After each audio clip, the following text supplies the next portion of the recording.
Bonjour et bienvenue dans la troisième partie des vidéos consacrées aux règles de Warhammer Age of Sigmar.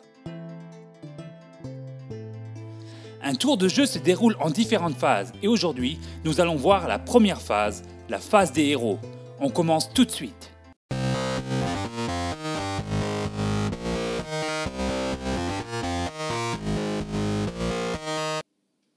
Après que les deux joueurs aient constitué leur armée, il faut installer un champ de bataille. Il peut s'agir de n'importe quelle surface plane sur laquelle les figurines peuvent tenir, une table par exemple, ou même le sol. Et peut être de n'importe quelle taille ou forme, mais doit être un minimum un carré de 24 pouces de côté. Maintenant, commençons la partie. La première chose à faire est de lancer chacun un dé pour savoir qui commence la partie. Celui qui fait le plus grand nombre choisit s'il commence ou s'il laisse la main.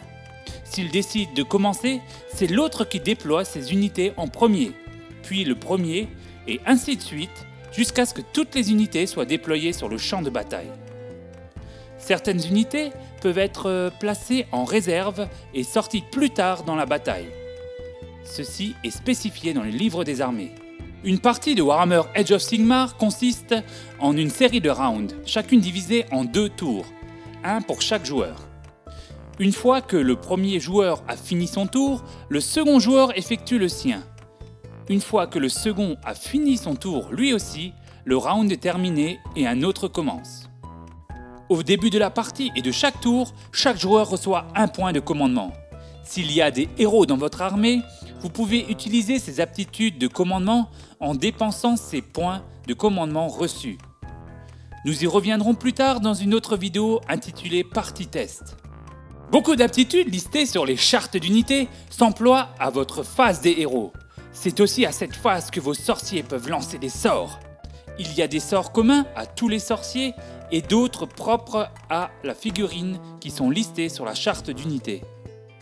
Ici par exemple, le sort Vortex hurlant de la Reine des Ronces peut être lancé à 18 pouces.